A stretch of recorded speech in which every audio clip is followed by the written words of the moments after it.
questions, and we'll see how much we can get in those 7 minutes. Yes, ma'am. Right? So, we'll start with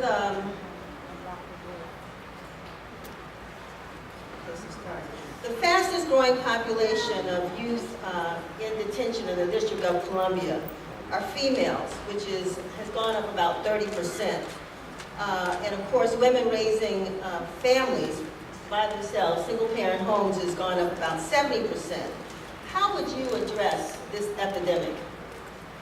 Well, I think first of all, we need to make sure that our young women have positive examples in their lives. I am a single mother raising a 4-year-old daughter, but I had great examples around me leading me in the direction of being in positive environments. I was a participant in the Marion Barry Youth Leadership Institute, making sure that our young girls are in programs such as that, making sure that they have peer mentors who can show them and change their behavior patterns in terms of getting involved in criminal activity. So I think it first starts with making sure that our young women have positive role models and folks that they can talk to.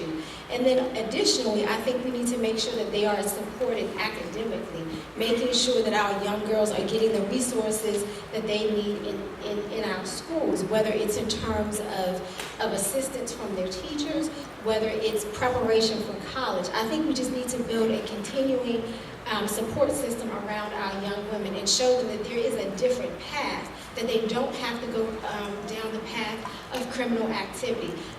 Also making sure that our young ladies are gainfully employed. One of the things that I want to work on if I'm elected is making sure that our residents have good paying jobs. And we can start that with our young people and getting them into jobs that pay them so they won't have so much hopelessness and despair.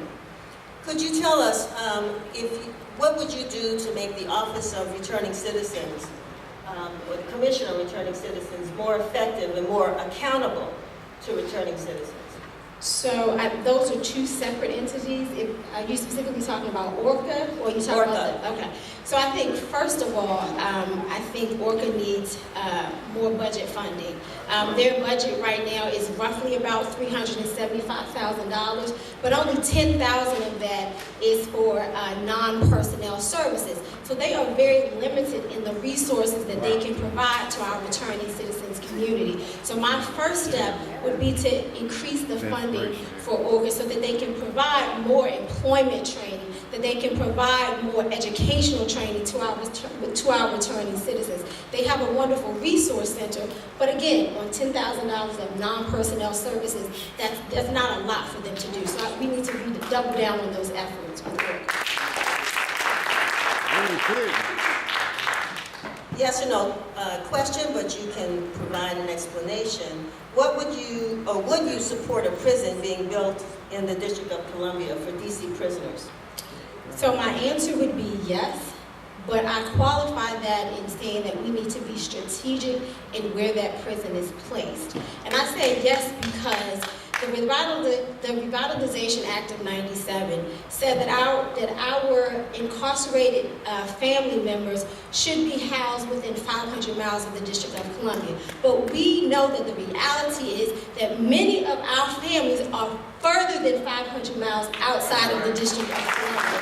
So we need to make sure that our family members in this room can visit their loved ones. It costs money to travel 500, 1,000 miles away to see your family members. So we have to have the responsibility of making sure that mothers and sisters and fathers can get to their loved ones, because that's part of making sure that when they return home, they have a connection so that they won't go back to jail. So we have to make sure that they can be housed closer to home or here in the District of Columbia. It's just a matter of being strategic about where that jail might be placed. And what plans do you have to develop housing for returning citizens? So again, a part of what I plan to work on is making sure that all of our residents can afford housing in the neighborhoods and the communities that they choose. Specifically making sure that we're looking out for our seniors, for our returning citizens, for our poor and working families.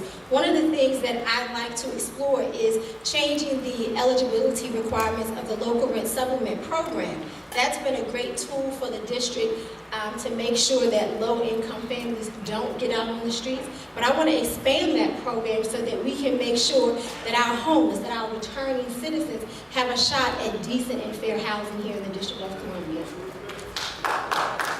What is your strategy for enforcing the first source law in Ward 8, a law that currently allows construction companies to bring old staff onto new sites and was originally written to ensure new employment for district residents, returning citizens as well, but it has failed to secure those positions? What would you do? Absolutely. So it's definitely about enforcement. So one of the things as your new council member I would do would be to put together a team of enforcement individuals who would do nothing but go to these construction sites in Ward 8 and in the city to inspect the works of these developers to make sure that they're actually employing not only district residents but Ward 8 residents.